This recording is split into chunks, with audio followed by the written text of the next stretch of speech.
سن 2 ہجری میں روزہ فرض ہوا۔ حضور نے 11 ہجری کو رمضان سے قبل ہی ربیع الاول شریف کے مہینے میں انتقال فرمایا۔ اس طرح حضور علیہ السلام کی زندگی میں کل 9 رمضان آئے، 2 ہجری کو شامل کر کے 9 رمضان زندگی میں کل آئے، جس میں 2 رمضان 30 کے تھے اور باقی 7 رمضان 29 کے تھے۔ اور یہ بات ذہن میں رہے کہ روزے 29 ہوں یا 30 ہوں، اللہ ثواب 30 کا ہی عطا فرماتا۔ جس طرح کوئی شخص بھول کر کھا لے تو حدیث میں آتا اس کو اللہ نے کھلایا، اس کو اللہ نے پلایا، تو وہ اس نے کھا بھی لیا، اس نے پی بھی لیا، لیکن اس کا روزہ بھی باقی رہا۔ اس طرح اگر چاند 29 پہ نظر آ جائے تو ثواب اللہ 30 کا ہی عطا فرماتا ہے۔ یہ اس کی کرم نوازی ہے اپنے بندوں پہ۔ تو روزہ ڈھال ہے اور جہنم سے آزادی کا ایک اہم ذریعہ ہے۔ روزہ اللہ اور بندے کے مابین ایک راز ہے۔ روزہ نور ہے، ضیاء اور روشنی ہے، اور آقا کریم صلی اللہ علیہ وآلہ وسلم نے روزے کی فضیلت بیان کرتے ہوئے ارشاد فرمایا کہ ہر شے کی کوئی زکوٰۃ ہوتی ہے، انسان کے جسم کی زکوٰۃ روزہ ہے۔ اگر روزہ رکھے گا تو جسم زکوٰۃ ادا کرے گا۔ جس طرح زکوٰۃ سے مال پاک ہوتا ہے، روزے سے جسم پاک ہو جاتا ہے۔ اور روزہ ویسے بھی انسان کے لیے شفا کا پیام ہے۔ فرمایا کہ سحری کھایا کرو، چونکہ سحری کے کھانے کے اندر بھی اللہ نے برکت رکھی ہے۔ تو یہ ماہ سیام اپنے دامن میں برکتیں لے کر، رحمتیں لے کر نازل ہوتا ہے۔ اس کا پہلا حصہ رحمت، درمیانی حصہ مغفرت، اور آخری حصہ جہنم سے آزادی کا مجدہ جاں فضا ہے۔ حدیث میں آتا ہے کہ اللہ نے میری امت کو رمضان المبارک کے روزے کے حوالے سے 5 چیزیں ایسی عطا کی ہیں جو اس سے قبل کسی امت کو نصیب نہیں ہوئی۔ ایک تو یہ کہ رمضان المبارک کے اندر روزہ رکھنے والے کے معدے سے جو بو نکلتی ہے، اللہ کو وہ مشک سے زیادہ محبوب ہے۔ دوسری بات کہ جب ماہ سیام آتا ہے تو شیاطین کو جکڑ دیا جاتا۔ تیسری بات کہ روزے دار جب تک روزے میں رہتا ہے، فرشتے اس کے لیے مغفرت کی دعائیں کرتے رہتے۔ اور چوتھی بات، جب ماہ سیام کی آخری رات آتی ہے تو اس کے سارے گناہوں کو بخش دیا جاتا ہے اور اس کو جہنم سے آزادی کا پروانہ مل جاتا ہے۔ آج کی اس نشست میں روزہ اور اس کے ثمرات کے حوالے سے کچھ گفتگو آپ کے گوش گزار کروں گا۔ اللہ تعالیٰ میری زبان پہ کلمۃ الحق جاری فرمائے۔ قرآن مجید سے جو آیت نور میں نے آپ کے سامنے تلاوت کرنے کا شرف حاصل کیا، اس میں اللہ تعالیٰ جل شانہ نے ارشاد فرمایا، اے ایمان والو، تمہارے اوپر روزے فرض کر دیے گئے جس طرح تم سے پہلوں پہ فرض کیے گئے تھے، تاکہ تمہیں تقوی ملے۔ الصوم فی اللغت الامساک، روزہ لغت میں رک جانے کو کہتے ہیں۔ جب ہوا کے تیز جھکڑ چلتے چلتے رک جاتے تو اہل عرب کہتے سامت الریح، کہ ہوا رک گئی۔ تیز دوڑتا ہوا گھوڑا جب اچانک ٹھہرتا تو وہ کہتے سام الخیل، منہ زور گھوڑا رک گیا۔ تو روزے کو بھی روزہ اس لیے کہا جاتا ہے کہ نفس کا سرکش اور منہ زور گھوڑا رمضان میں رک جاتا ہے، اور جو اللہ کے حکموں کو ڈٹائی سے توڑتے ہیں رمضان میں ان کے سر بھی سجدوں میں دیکھیں۔ تو اس لیے صوم کو صوم کہا جاتا ہے کہ اس میں انسان گناہوں سے رک جاتا ہے۔ شریعت اسلامیہ میں طلوع فجر ثانی سے غروب آفتاب تک اکل و شرب اور جماع سے کستن رکے رہنے کو روزہ کہا جاتا ہے۔ روزے کی تاریخ کے حوالے سے علامہ اسماعیل حقی علیہ رحمہ تفسیر روح البیان میں لکھتے ہیں کہ ملک تحمورس ثالث کے دور میں قحط پڑا۔ یہ حضرت آدم علیہ السلام کی اولاد سے تیسرا بادشاہ ہوا ہے، تو اس نے اپنی قوم کو حکم دیا کہ وہ ایک وقت کا کھانا کھائیں اور ایک وقت کا کھانا بچا کر قحط زدہ علاقوں میں بھیجیں تاکہ دکھیوں اور مجبوروں کی مدد ہو سکے۔ ملک تحمورس الثالث کے اس حکم کو قوم نے قبول کیا اور ایک وقت کا کھانا بچا کر کے قحط زدہ علاقوں میں بھیجا۔ اس قوم کی یہ ادا اللہ کو پسند آ گئی تو اللہ نے اس کو عبادت قرار دے دیا۔ پھر اس کے بعد ہر نبی پر روزہ فرض ہوا۔ کما کتب علی الذین من قبلکم، اس پہ شاہد عادل ہے۔ حضور علیہ السلام فرضیت روزہ سے قبل ایام 20 کے روزے رکھا کرتے تھے۔ ہر ماہ کی 13، 14 اور 15 تاریخ کو قمری تقویم کے حساب سے جو روزے رکھے جاتے ہیں ان کو ایام 20 کے روزے کہا جاتا ہے۔ لیکن اس کے بعد پھر عاشورہ کا روزہ حضور نے معمول بنایا، اور اس کو کسی صورت بھی حضور اور صحابہ ترک نہیں کرتے تھے۔ فصام رسول اللہ وامر بصیامہ، حضور نے خود بھی روزہ رکھا اور صحابہ کو بھی حکم دیا کہ یہ روزہ رکھیں۔ لیکن جب سن 2 ہجری کو واقعہ بدر سے 1 مہینہ قبل 17 شعبان المعظم کو جب روزہ فرض کیا گیا تو پھر حکم دے دیا گیا۔ حضرت عائشہ صدیقہ رضی اللہ تعالی عنہا سے روایت ہے کہ فرمایا اب جس کا جی چاہے عاشورے کا روزہ رکھے اور جس کا جی چاہے ترک کر دے، لیکن اس سے قبل وہ روزہ رکھنا امت پر ضروری تھا۔ اب ایام معدودہ یعنی گنتی کے دن، اور وہ 29 یا 30 دن ہیں، ان کے روزے امت پر فرض کر دیے گئے۔ سن 2 ہجری میں روزہ فرض ہوا۔ حضور نے 11 ہجری کو رمضان سے قبل ہی ربیع الاول شریف کے مہینے میں انتقال فرمایا۔ اس طرح حضور علیہ السلام کی زندگی میں کل 9 رمضان آئے، 2 ہجری کو شامل کر کے 9 رمضان زندگی میں کل آئے، جس میں 2 رمضان 30 کے تھے اور باقی 7 رمضان 29 کے تھے۔ اور یہ بات ذہن میں رہے کہ روزے 29 ہوں یا 30 ہوں، اللہ ثواب 30 کا ہی عطا فرماتا۔ جس طرح کوئی شخص بھول کر کھا لے تو حدیث میں آتا اس کو اللہ نے کھلایا، اس کو اللہ نے پلایا، تو وہ اس نے کھا بھی لیا، اس نے پی بھی لیا، لیکن اس کا روزہ بھی باقی رہا۔ اس طرح اگر چاند 29 پہ نظر آ جائے تو ثواب اللہ 30 کا ہی عطا فرماتا ہے۔ یہ اس کی کرم نوازی ہے اپنے بندوں پہ۔ تو روزہ ڈھال ہے اور جہنم سے آزادی کا ایک اہم ذریعہ ہے۔ روزہ اللہ اور بندے کے مابین ایک راز ہے۔ روزہ نور ہے، ضیاء اور روشنی ہے، اور آقا کریم صلی اللہ علیہ وآلہ وسلم نے روزے کی فضیلت بیان کرتے ہوئے ارشاد فرمایا کہ ہر شے کی کوئی زکوٰۃ ہوتی ہے، انسان کے جسم کی زکوٰۃ روزہ ہے۔ اگر روزہ رکھے گا تو جسم زکوٰۃ ادا کرے گا۔ جس طرح زکوٰۃ سے مال پاک ہوتا ہے، روزے سے جسم پاک ہو جاتا ہے۔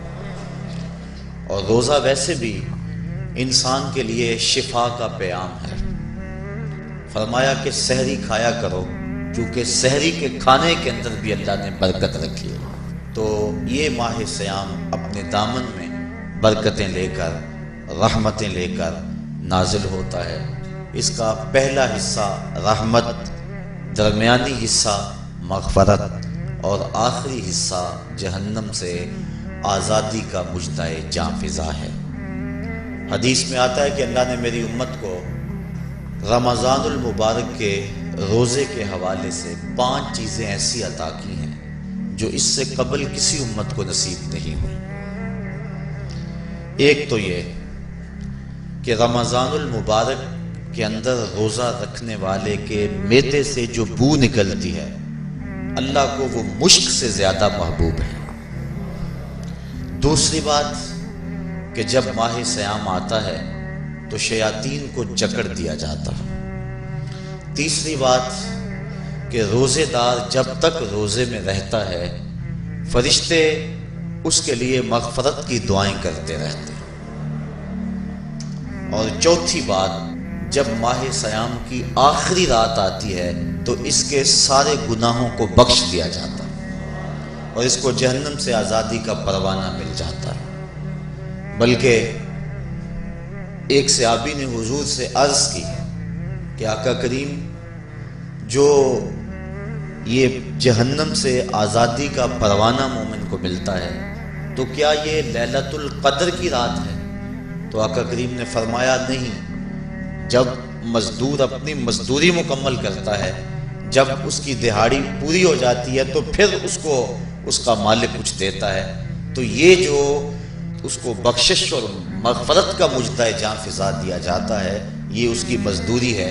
اور فرمایا کہ جو لیلۃ القدر کی برکتیں اس کو حاصل ہوتی ہیں یہ اس کے علاوہ ہیں۔ اور یہ اللہ تعالیٰ جل شانہ نے خاص کرم نوازی فرمائی بندہ مومن پر کہ اس کو یہ بابرکت رات عطا فرمائی۔ اور 5ویں فضیلت جو اس کو دی گئی، روزہ دار کو اور حضور سے قبل جو امتوں میں لوگ روزے رکھتے تھے یہ فضیلتیں ان کو نہیں عطا کی گئی۔ جنت کو پورا ماہ مومن کے لیے آراستہ و پیراستہ کیا جاتا ہے۔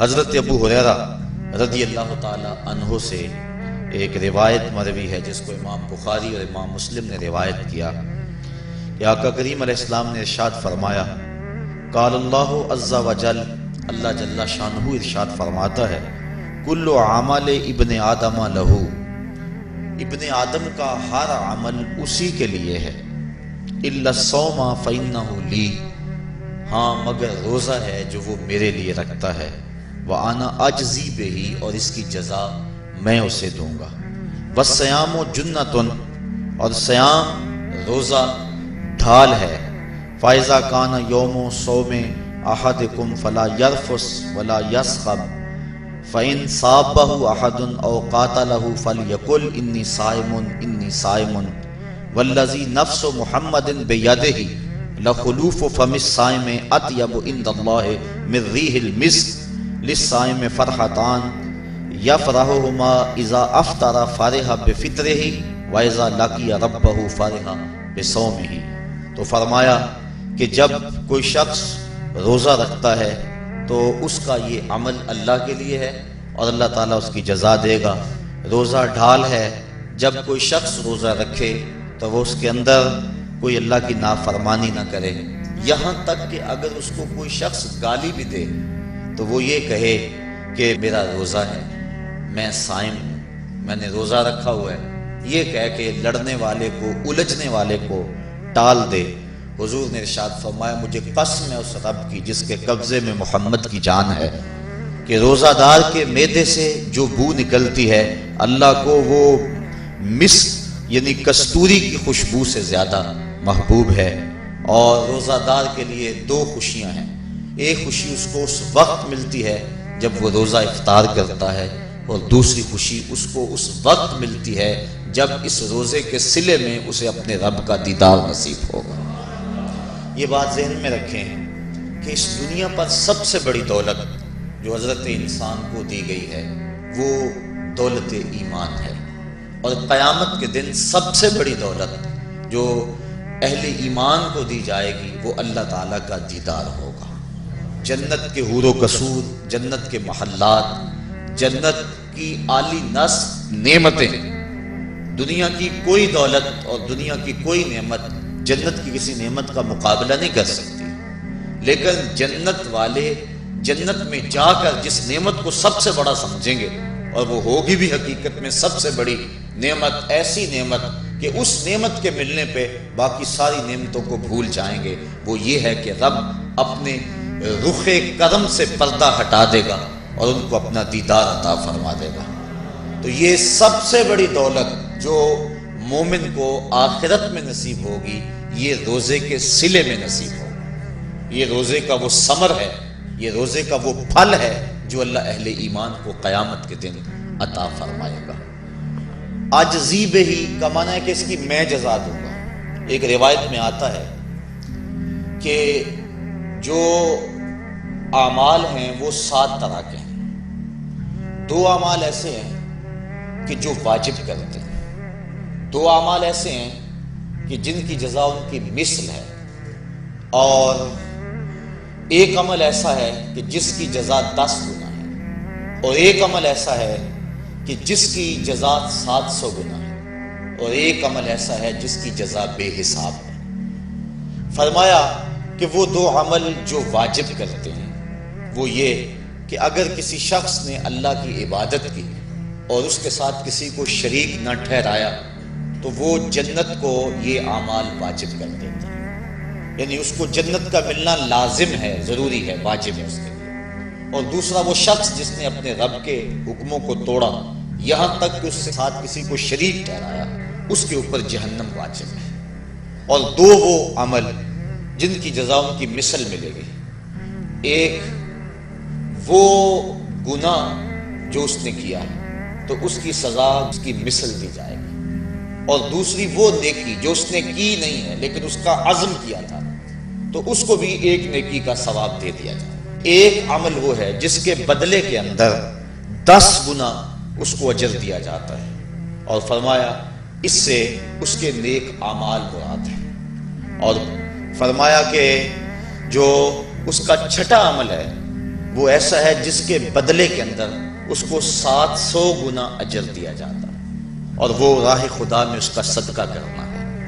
اور فرمایا ایک عمل ایسا ہے جس کی جزا کا دنیا پر کوئی حساب ہی نہیں ہے، اور وہ بندے کا اللہ کے حضور اپنے روزے کے ساتھ پیش ہونا ہے۔ تو روزہ ایک ایسا عمل ہے کہ جس کی جزا کا کوئی حساب ہی نہیں ہے، تو یہ اللہ کے علم میں ہے کہ وہ اپنے بندے کو کتنی اس کی جزا اور کتنا اس کا صلہ عطا فرما دیتا ہے۔ تو یہ اجر ہے نیکی کا۔ اور آقا کریم علیہ السلام نے ارشاد فرمایا روزہ ڈھال ہے اور جہنم سے بچنے کا ایک مضبوط قلعہ ہے۔ روزے کے من جملہ ثمرات میں سے ایک ثمرہ مرتبہ احسان کا حاصل ہونا۔ مرتبہ احسان کیا ہے؟ اس پہ حدیث جبریل میں آپ کے سامنے رکھنا چاہوں گا، جس کو امام بخاری نے اور دیگر ائمہ احادیث نے ذکر کیا ہے۔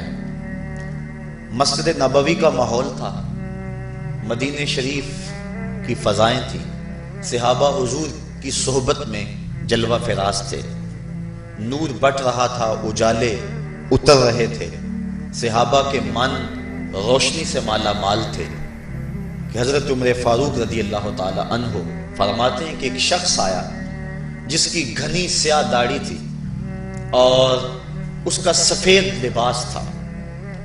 ہم میں سے اسے کوئی جانتا بھی نہیں تھا، لیکن اپنے وجود کی تر و تازگی کی وجہ سے وہ مسافر بھی دکھائی نہیں دیتا تھا۔ چونکہ مسافر ہوتا تو آثار سفر اس کے بدن سے ظاہر ہوتے، لگتا تھا جس طرح یہی کسی گلی سے نکل کے آیا ہے، لیکن چونکہ وہ وہاں کا رہنے والا نہیں تھا، ہم میں سے اسے کوئی پہچانتا بھی نہیں تھا۔ اب وہ حضور کی خدمت میں آیا، فَأَسْنَدَ رُكْبَتَيْهِ إِلَىٰ رُكْبَتَيْهِ، اور اپنے گھٹنوں کو جوڑ کر حضور کے گھٹنوں کے ساتھ ملا کر بیٹھ گیا، اور حضور علیہ السلام سے عرض کرتا ہے کہ حضور مجھے خبر دیجئے کہ ایمان کیا ہے۔ حضور نے ارشاد فرمایا ایمان یہ ہے کہ تو اللہ پر ایمان لائے، اس کے رسول پر ایمان لائے، پچھلی کتابوں پہ ایمان لائے، اچھی بری تقدیر پہ ایمان لائے، فرشتوں پہ ایمان لائے۔ بتایا حضور نے تو اس نے کہا صدقتا، آپ نے سچ کہا۔ کہتے ہیں ہمیں بڑا تعجب ہوا کہ خود ہی سوال کرتا ہے اور خود ہی تائید کر دیتا ہے۔ پھر کہنے لگا اسلام کیا ہے؟ تو حضور علیہ السلام نے فرمایا اسلام یہ ہے کہ تو نماز پڑھے، روزہ رکھے، حج کرے، زکوٰۃ ادا کرے، اراکین اسلام اس کو بیان کیے۔ کہنے لگا آپ نے سچ کہا۔ کہتے ہیں ہمیں پھر تعجب ہوا کہ خود ہی ایک بات کہہ رہا ہے اور خود ہی پھر اس کی تصدیق کر رہا ہے۔ کہتے ہیں پھر وہ پوچھتا ہے مل احسان، حضور احسان کیا ہے؟ تو حضور علیہ السلام نے جواباً فرمایا ان تعبد ربک کأنک تراہ، احسان یہ ہے کہ تو اللہ کی عبادت اس طرح کرے کہ گویا تو اسے دیکھ رہا ہے، اور اگر یہ کیفیت تجھے نصیب نہیں ہوتی تو کم از کم یہ کیفیت نصیب ہو جائے کہ وہ تجھے دیکھ رہا ہے۔ تو وہ کہنے لگا ہاں آپ نے سچ کہا۔ پھر اس کے بعد اس نے قیامت کی کچھ نشانیوں کے بارے میں سوال کیا، تو حضور علیہ السلام نے جواب مرحمت فرمائے۔ جب وہ شخص اٹھ کے چلا گیا تو حضور نے فرمایا عمر جانتے تھے یہ شخص کون ہے؟ کہا اللہ و رسولہ عالم، اللہ اس کا رسول خوب جانتا ہے۔ فرمایا ھذا جبریل، یہ جبریل امین تھا اور تمہیں تمہارا سکھانے کے لیے آیا تھا۔ جبریل نے جب امت کو دین سکھایا تو سب سے پہلے یہ بات سکھائی کہ حضور کی چوکھٹ میں بیٹھنے کا ادب کیا ہے۔ دونوں گھٹنے بچھا کر وہ اس طرح حضور کی چوکھٹ میں ادب کے ساتھ بیٹھا، اور اس کے بعد حضور سے اس نے سوالات کیے۔ تو فرمایا یہ جبریل امین تھے جو تمہیں تمہارا دین سکھانے کے لیے آئے تھے۔ تو جبریل امین نے جو دین سکھایا، جو چیزیں پوچھی وہ 3 چیزیں تھیں، ایمان کیا ہے، اسلام کیا ہے اور احسان کیا ہے۔ تو احسان تیسری چیز ہے جس کو ہم اپنی زبان کے اندر تصوف کہتے ہیں، جس کو ہم طریقت کا نام دیتے ہیں۔ تو اس کو درجہ احسان یا مرتبہ احسان کہا جاتا ہے، اور یہ دین کی روح ہے۔ جو لوگ طریقت کا انکار کرتے ہیں وہ دین کی روح کا انکار کرتے ہیں۔ تو حضور علیہ السلام نے جو طریقت بیان فرمائی وہ یہ تھی کہ اللہ کی عبادت تو اس طرح کرے کہ جس طرح تو اسے دیکھتا ہے۔ اگر یہ کیفیت مل جائے تو سبحان اللہ، لیکن اگر یہ کیفیت نہیں ملی تو کم از کم یہ کیفیت تو ملے کہ وہ مجھے دیکھ رہا ہے، اور اگر یہ کیفیت بھی مل جائے کہ وہ مجھے دیکھ رہا ہے تو بتائیے کہ پھر انسان کی زندگی میں کتنا سرور آ جائے گا کہ جب وہ نماز کے لیے کھڑا ہو تو اس تصور میں ڈوب جائے کہ میرا مالک تو مجھے دیکھ رہا ہے، تو پھر نماز کا کتنا سرور آ جائے گا اس کو۔ اور جب وہ کوئی اور نیک عمل کر رہا ہو تو اس تصور میں ڈوب جائے کہ میرا مالک میرے اوپر نگاہ لطف فرما رہا ہے، تو پھر اس کی کیفیت کا عالم کیا ہوگا۔ تو پہلی کیفیت کہ تو اسے دیکھ رہا ہے۔ حضرت علی المرتضیٰ رضی اللہ تعالی عنہ سے کسی نے پوچھا جس رب کی عبادت کرتے ہو کیا اس کو کبھی دیکھا بھی ہے؟ تو حضرت علی المرتضیٰ نے جواباً کہا لم اعبد ربا لم اراہ، اے صاحب کبھی کبھی کی بات کیا کرتا ہے، علی تو اتنی دیر تک سجدے سے سر ہی نہیں اٹھاتا جب تک اس کے جمال جہاں آرا سے فیض یاب نہیں ہو جاتا۔ حضرت داتا گنج بخش علی حجویری علیہ رحمہ کشف المعجوب کے اندر ایک حدیث نقل کرتے ہیں کہ حضور علیہ السلام نے ارشاد فرمایا کہ فاقہ کشی اختیار کرو اور بھوک اور پیاس برداشت کرو، ممکن ہے کہ اس دنیا کے اندر تم اپنے دل کی آنکھوں سے اپنے رب کا مشاہدہ کرو۔ تو یہ جو مرتبہ احسان ہے، جو مومن کا مقصود ہے، وہ اس کو حاصل ہوگا روزہ رکھنے سے۔ اور اگر چلو کسی روزہ دار کو یہ کیفیت نہ ملے کہ وہ اپنے رب کے جمال جہاں آرا کو دیکھ لے، اس کے جلووں کو دیکھ لے، اس کے دیدار کی دولت سے مالا مال ہو جائے، اس کا دل اس کی محبت میں ایسا ڈوبے کہ وہ جدھر دیکھے اسی کے جلووں کو ہی دیکھتا چلا جائے، اگر روزہ دار کو ایسی دولت نہ بھی نصیب ہو تو کم از کم روزہ دار کو یہ دولت تو ضرور ملے گی کہ وہ اس احساس میں ڈوب جائے گا کہ میرا رب مجھے دیکھ رہا ہے۔ گناہگار سے گناہگار شخص بھی کڑکتی ہوئی دوپہر میں ٹھنڈا پانی دستیاب ہونے کے باوجود ایک گھونٹ بھی حلق سے نیچے نہیں اتارتا، کیوں؟ اس لیے کہ میرا مالک تو مجھے دیکھ رہا ہے۔ تو یہ احساس اس کو آیا کہ نہ آیا؟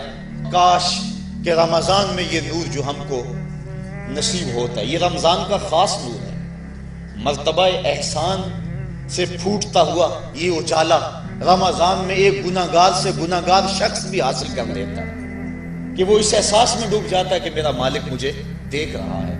کاش کہ وہ اس کو اندر سمو لے اور اس کو دل کی ایک ایک پرت پہ رکھ لے اور اس کو سجا لے اور اس دولت کو پھر جانے نہ دے، تو پھر اس کے لیے گناہ کرنا مشکل ہی نہیں محال ہو جائے گا۔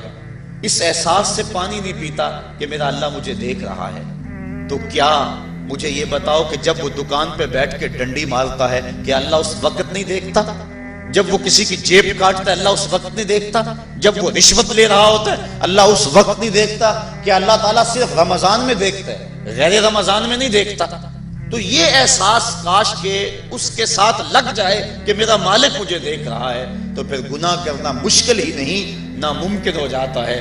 7ویں کوٹھڑی میں جب سارے دروازے بند کر کے بت کے اوپر موٹا کپڑا ڈال کے زلیخا بولی ہے طلق یوسف اب آ جاؤ نا، اب تو کوئی نہیں دیکھ رہا ہے، تو یہی احساس تھا جس نے روشنی دی۔ قال معاذ اللہ، کہا اللہ کی پناہ، تو اپنے معبود سے موٹی چادر ڈال کر چھپ گئی، لیکن میرا خدا تو 7ویں کوٹھڑی میں بھی دیکھ رہا ہے۔ پھر اتنی روشنی برسی، اتنے اجالے اترے کہ گناہ کیا، گناہ کا تصور بھی محال ہو گیا۔ تو یہ یقین، یہ اذعان کہ میرا مالک مجھ کو دیکھ رہا ہے، انسان کے لیے گناہ کو مشکل ہی نہیں ناممکن بنا دیتا ہے۔ اور میرے اور آپ کے آقا و مولا نے فرمایا سبعۃ یظلھم اللہ تعالی فی ظلہ یوم لا ظل الا ظلہ، امام عادل وشاب نشا فی عبادت اللہ ورجل قلبہ معلق بالمساجد ورجل دعته امرأة ذات منصب وجمال فقال انی اخاف اللہ ورجلان تحابا فی اللہ اجتمع علیہ وتفرقا الیہ ورجل تصدق بصدقة فأخفاها حتى لا تعلم شماله ما تنفق يمينه ورجل ذكر الله خاليا ففاضت عيناه او كما قال۔ حضور ارشاد فرماتے ہیں کل قیامت کے دن جب کوئی سایہ نہیں ہوگا، 7 اشخاص ایسے ہیں اللہ تعالیٰ جنہیں اپنے عرش کا ٹھنڈا سایہ نصیب فرمائے گا۔ حدیث طویل ہے اور مجھے وقت کے گزرنے کا شدت سے احساس ہے، میں اپنا مقصود آپ کے سامنے رکھوں گا۔ چوتھا شخص وہ وَرَجُلٌ دَعَتْهُ امْرَأَةٌ ذَاتُ مَنْصَبٍ وَجَمَالٍ فَقَالَ إِنِّي أَخَافُ اللَّهَ۔ چوتھا وہ شخص جس کو کسی عورت نے دعوت گناہ دی، اور وہ عورت کوئی معمولی عورت نہیں تھی، ذات و منصب و جمال، ایک روایت میں ذات و حسب و جمال، یعنی منصب اور جمال کی مالکہ تھی، یا حسب و نسب اور جمال کی مالکہ تھی، اور اس نے نوجوان کو دعوت گناہ دی۔ اب قدموں میں حسن خود بخود بچھنے کے لیے بےتاب ہے، تو جب جذبات انگڑائیاں لے رہے ہوں، جوانی چوبن پہ ہو اور آرزویں مچل رہی ہوں اور حسن خود قدموں میں بچھنے کے لیے بےتاب ہو، تو پھر اپنی خواہشات کو لگام کون دے گا؟ لیکن اگر کسی نے اس وقت یہ کہہ کے اس کی پیشکش کو ٹھکرا دیا انی اخاف اللہ، میں تیری بات کیسے مانوں، مجھے رب سے بڑا ڈر لگتا ہے۔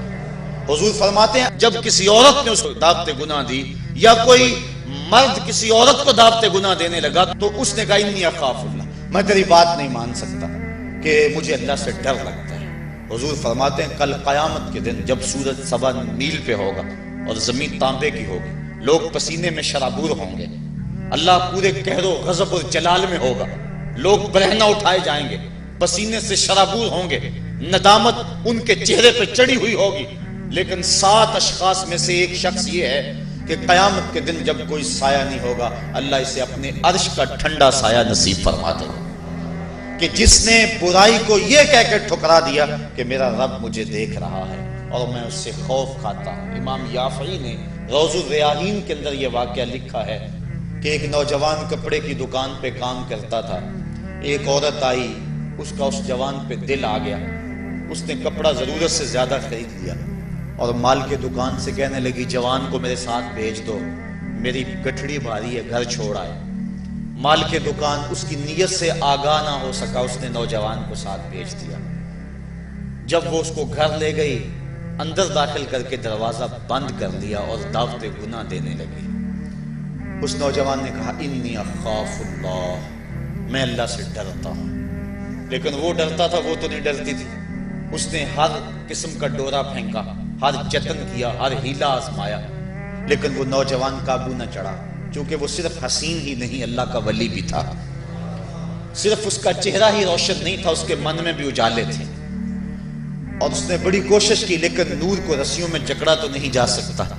خیر اس نوجوان کے دل میں آیا کہ یہ شیطان کا خطرناک روپ ہے، کہیں ایسا نہ ہو کہ میں اس کے پنجے میں پھنس جاؤں، اس نے ایک بہانہ کیا اور باتھ روم میں چلا گیا، جو پخانہ کیا اس کو اپنے بدن پہ مل لیا اور اسی حالت میں باہر آ گیا۔ جب اس عورت نے دیکھا اس کا نشہ حرن ہو گیا، دروازہ کھول دیا، اس نے کہا یہ تو کوئی مجنون ہے، یہ تو کوئی پاگل ہے۔ اس نے دل ہی دل میں اللہ کا شکر ادا کیا کہ میرا بدن گندا ہو گیا، میرا من تو ستھرا رہا۔ کائنات کا سب سے حسین چہرہ وہ ہے جو جنسی کالک سے محفوظ ہو۔ تو وہ باہر گیا اور باہر ایک چشمہ ابل رہا تھا، وہاں جا کے اس نے غسل کیا۔ امام یافعی لکھتے ہیں جب تک وہ زندہ رہا اس کے جسم سے مشک و عنبر کی خوشبو آیا کرتی تھی، اور جب وہ مر گیا لوگوں نے اس کو دفن کر دیا، یہ خوشبو اس کی قبر کی مٹی سے بھی آیا کرتی تھی۔ تو جو اللہ سے ڈرا کہ میرا مالک مجھے دیکھ رہا ہے، تو اللہ تعالیٰ اس کی کیسی ناز برداریاں فرماتا ہے، اس کے اوپر کتنے کرم اس کے اترتے ہیں۔ تو کہا کہ وہ شخص جس نے اللہ سے ڈر کر گناہ کو چھوڑا، کل قیامت کے دن جب کوئی سایہ نہیں ہوگا اللہ اسے اپنے عرش کا ٹھنڈا سایہ نصیب فرما دے گا۔ تو یہ رمضان کا فیض ہے کہ انسان بے شمار گناہوں کے باوجود بھی تڑپتی کڑکتی دوپہر کے اندر بھی ٹھنڈا پانی اپنے منہ کے قریب بھی نہیں لاتا، وضو کرتے ہوئے بھی احتیاط کرتا ہے، غسل کرتے ہوئے بھی احتیاط کرتا ہے کہ کوئی قطرہ حلق سے نیچے اتر نہ جائے، اس احساس میں کہ میرا رب مجھے دیکھ رہا ہے۔ یار روزے کا اور کیا ثمرہ چاہیے کہ وہ جو دولت صوفیاء نے زندگیاں کھپا دی، جس دولت کو حاصل کرنے کے لیے، مرتبہ احسان کو پانے کے لیے روزے دار نے سحری کھائی، ابھی جو ہے وہ سحری کا وقت ختم ہوا تھا کہ یہ احساس اس کے ساتھ لگ گیا، اور وہ تنہائی کے اندر بھی اللہ سے ڈرتا ہے اور کھانے پینے سے باز رہتا ہے، اس تصور کے ساتھ کہ میرا مالک مجھے دیکھ رہا ہے۔ روزے کا ایک ثمر اور ایک پھل یہ ہے کہ بندے کو تقوی کا نور نصیب ہوتا ہے، اور اللہ تعالیٰ نے یہاں قرآن مجید کے اندر جہاں روزے کی فرضیت کا ارشاد فرمایا، وہاں ساتھ یہ بات فرمائی کہ اس لیے تمہارے اوپر روزہ فرض کیا گیا ہے تاکہ تم متقی بن جاؤ۔ یہ مقصد روزہ ہے، اللہ یہ چاہتا ہے، ورنہ اس کو کیا ضرورت ہے کہ بندے کو بھوکا اور پیاسا رکھے، وہ تو چاہتا ہے کہ یہ برائیوں سے باز آ جائے۔ بلکہ بخاری شریف کی حدیث ہے، حضور علیہ السلام نے ارشاد فرمایا من لم یدع قول الزور والعمل به فلیس للہ حاجۃ فی ان یدع طعامہ وشرابہ، جو شخص جھوٹ اور جھوٹے کام نہیں چھوڑتا اللہ کو اس کے بھوکا اور پیاسا رہنے کی کوئی ضرورت نہیں ہے۔ اللہ نہیں چاہتا کہ وہ بھوک اور پیاس کی مشقت گوارا کرے، اس کا تو مقصود یہ ہے کہ اس کے دل کے اندر اس کی خشیت پیدا ہو جائے، اسی لیے اس نے روزہ ہمارے اوپر فرض کیا ہے، ورنہ وہ کیسے چاہتا ہے کہ میرا بندہ بھوکا رہے؟ ایک ماں نہیں چاہتی کہ میرا بیٹا بھوکا رہے، اور جو 70 ماؤں سے زیادہ پیار کرتا ہے اس نے کیسے چاہ لیا کہ میرا بندہ بھوکا رہے؟ ماں کے پیار کو دنیا کے کسی ترازو پہ نہیں تولا جا سکتا، اور جو مالک ہے، ماں کو اتنا پیار بیٹے سے کس لیے؟ اس لیے کہ اس نے بیٹے کو جنم دیا، جس نے جنم دیا اس کو اتنا پیار ہے، تو جس نے تخلیق کیا اس کو کتنا پیار ہوگا؟ تو ماں نہیں چاہتی میرا بیٹا بھوکا رہے، تو مالک نے کیسے چاہ لیا؟ چلو آؤ پھر ماں کی گود میں آ جائے۔ ماں بیٹے کی آنکھ میں ایک آنسو بھی گوارا نہیں کرتی تھی، بیٹا ہو گیا بیمار، ماں لے گئی ڈاکٹر کے پاس، اس نے جو دوا تجویز کی وہ کڑوی تھی، ماں نے زبردستی لٹا لیا، بیٹا پیتا نہیں، ماں نے منہ کھولا اور کڑوے سیرپ کے قطرے اس کے حلق میں ٹپکا رہی، بچہ چیختا ہے، لیکن جو وہ سیرپ کے قطرے حلق سے نیچے اترتے چلے جاتے ہیں، ماں کو قرار آتا جاتا ہے، اس کو طمانینت ملتی جاتی ہے۔ ماں کیا صفاق ہو گئی؟ نہیں۔ اس کا پیار چھن گیا؟ نہیں۔ اس کی ممتا رخصت ہو گئی؟ نہیں۔ وہ تو بیٹے کی آنکھ میں ایک آنسو بھی گوارا نہیں کرتی تھی، اور اب تڑپتا ہوا بیٹا، لیکن ماں کے چہرے پہ طمانینت کا نور ہے۔ اصل بات یہ ہے کہ ماں جانتی ہے، بیٹا نہیں جانتا۔ ماں جانتی ہے چند لمحوں کی تکلیف ہے، نتیجہ شفا کی صورت میں برآمد ہوگا، اس لیے ماں کی نظر اس تڑپنے پہ نہیں ہے، ماں کی نظر اس نتیجے پہ ہے۔ مالک جو 70 ماؤں سے زیادہ پیار کرتا ہے وہ بھی نہیں چاہتا کہ میرا بندہ بھوکا اور پیاسا رہے، لیکن مالک کہتا ہے اس کے باوجود تو بھوکا اور پیاسا رہے گا، کیوں؟ لعلکم تتقون، میرے بندے تجھے تقوی کی بہاریں نصیب ہوں گی، تیرے من کو روشنی اور تیرے من کو اجالا نصیب ہو جائے گا۔ تو یہ تقوی نصیب ہوتا ہے روزے سے۔ چونکہ یہ بات ذہن میں رکھیں، ہمارے 2 دشمن ہیں جو ہمیں نیکی کے راستے سے روک رہے ہیں، بات لمبی ہو رہی ہے، اختصار کر رہا ہوں۔ ہمارے 2 دشمن ہیں جو ہر وقت ہمارے ساتھ لگے ہوئے، ایک شیطان اور دوسرا نفس۔ جو شیطان ہے وہ بڑا دشمن ہے یا نفس بڑا دشمن ہے؟ تو آپ اس بات پہ کچھ دلیل کی ضرورت نہیں، آپ سب کہہ رہے ہیں کہ نفس، اور سادی سی بات ہے کہ شیطان آدمی کو بہکاتا ہے، لیکن شیطان جب خود بہکا، اس نے انکار سجدہ کیا، اس وقت کوئی دوسرا شیطان تو تھا نہیں، تو شیطان کو شیطان بنانے والا نفس ہے، تو یہ نفس شیطان سے بھی بڑا دشمن ہے۔ اکیلی جان دو دشمنوں کے نرغے میں، لیکن جب ماہ سیام آیا، سلسلۃ الشیاطین، حدیث میں آتا ہے شیاطین جکڑ دیے گئے، دو دشمنوں میں ایک دشمن ہمارے جکڑ دیے گئے، اب ایک دشمن ہمارا باقی ہے، نفس۔ اب نفس کا مقابلہ کر لیں گے تو شیطان چھٹ کر ہمارا کچھ نہیں کر سکے، لیکن اگر ہم نے اس موسم کے اندر اپنے نفس کا مقابلہ نہ کیا تو پھر ہم جو ہے وہ اس نفس کی شامت سے شیطان کے ہتھے بھی چڑھ جائیں گے۔ اب نفس کی تربیت کیسے کریں؟ اس کی تربیت بھی روزے سے ہوتی ہے۔ آپ کہیں گے وہ کیسے؟ تو شیخ فرید الدین عطار کا قول سناتا ہوں۔ شیخ فرید الدین عطار کون شخص ہے؟ کسی معمولی شخص کا نام شیخ فرید الدین عطار نہیں ہے، علامہ اقبال کے روحانی پیشوا، جن کو وہ مرشد رومی کہتے ہیں اور اپنے آپ کو مرید ہندی کہتے ہیں۔ اور یہ بات ذہن میں رکھیں کہ اقبال نے رومی کو ویسے پیر نہیں مان لیا، بڑا چن کے پیر تلاش کیا اقبال نے، بلکہ جب پیر دو ہوں اور دونوں ہی بڑے قابل ہوں اور مرید کے لیے مصیبت بن جائے کہ ادھر جاؤں کدھر جاؤں، امتحان تو اس وقت ہوتا ہے۔ اب اقبال کے لیے جو ہے وہ دو چیزیں تھیں، ایک رازی اور ایک رومی۔ اقبال کہتا تھا میں رومی کو پیر مانوں یا رازی کو پیر مانوں، چونکہ رازی استدلال کا شہنشاہ ہے اور اقبال فلسفے کا امام ہے۔ فلسفی کا مزاج یہی چاہتا ہے کہ جو استدلال کا بادشاہ ہو اس کو اپنا شیخ مانا جائے، لیکن جو رومی ہے وہ دل کا شہنشاہ ہے۔ اقبال شاعر ہے اور اقبال کا مزاج تھا کہ جو میرے دل کا بھی امام ہو وہی میرا شیخ ہو اور وہی میری رہبری کرے۔ تو اقبال جو ہے وہ الجھا رہا اس معاملے میں، کیا کروں؟ وہ خود کہتا ہے اسی کشمکش میں گزری میری زندگی کی راتیں، کبھی سوز و ساز رومی، کبھی پیچ و تاب رازی۔ کبھی رومی کا سوز و ساز مجھے پسند آتا تھا، کبھی رازی کا جو ہے وہ مجھے پیچ و تاب پسند آتا تھا۔ پھر اقبال نے زندگی کی کئی بہاریں مرشد کے انتخاب کے اندر گزار دی کہ میں رومی کے ہاتھ پہ بیعت کروں یا رازی کے ہاتھ پہ بیعت کروں۔ پھر ایک وقت آیا کہ اقبال نے خود کہا نئے مہرہ باقی ہے نئے مہرہ بازی، جیتا ہے رومی ہارا ہے رازی۔ وہ کہتا ہے رومی جیت گیا اور رازی ہار گیا۔ پھر اس نے رومی کو اپنا شیخ اور مقتدا مانا۔ اقبال جس کو اپنا مقتدا مانتا ہے، جس کو اپنا امام مانتا ہے، اب اس رومی کی سنیے، وہ کہتے ہیں ہفت شہر عشق را عطار گشت ما ہنوز اندر خم یک جام۔ عشق کے ساتوں شہر حضرت شیخ فرید الدین عطار گھوم چکے ہیں، ہم پہلے شہر کی پہلی گلی کے کونے پہ کھڑے ہیں۔ یہ رومی کہہ رہے ہیں جس کو اقبال نے بڑی چھان پھٹک کے بعد اپنا پیر مانا ہے، وہ فرید الدین عطار جو معرفت کا امام ہے اور اللہ کے رازوں کا امین ہے۔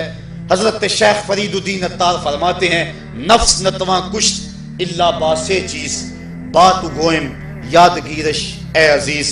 کہا نفس نہیں مرتا لیکن تین اسلحے ہیں، اگر تیرے پاس ہوں تو نفس پر قابو پالے گا۔ وہ تین اسلحے کون سے ہیں؟ کہا خنجر خاموشیو شمشیر جو نیزہ تنہائیو ترک ہجو۔ ایک خاموشی کا خنجر، ایک بھوک کی تلوار اور ایک تنہائی کا نیزہ۔ اگر یہ تین اسلحے تیرے پاس ہیں تو نفس پہ ٹوٹ پڑے ان اسلحوں کو لے کر تو تیرا نفس تیرے قابو میں آئے گا۔ اس کے علاوہ کوئی اور ذریعہ نہیں ہے اس نفس کو قابو کرنے کا۔ حضرت باہو جیسے بھی بول پڑے باج فقیراں کسے نہیں ماریا، باہو ظالم چور اندر تاہو۔ یہ جو اندر کا چور ہے اس کو پکڑ لینا اور اس کو قابو میں کر لینا اور اپنے دل کی حفاظت کر لینا، یہی بڑی دولت ہے۔ فرماتے ہیں کہ تین اسلحے ہیں، ایک خاموشی کا خنجر اور ایک بھوک کی تلوار اور تیسرا تنہائی کا نیزہ۔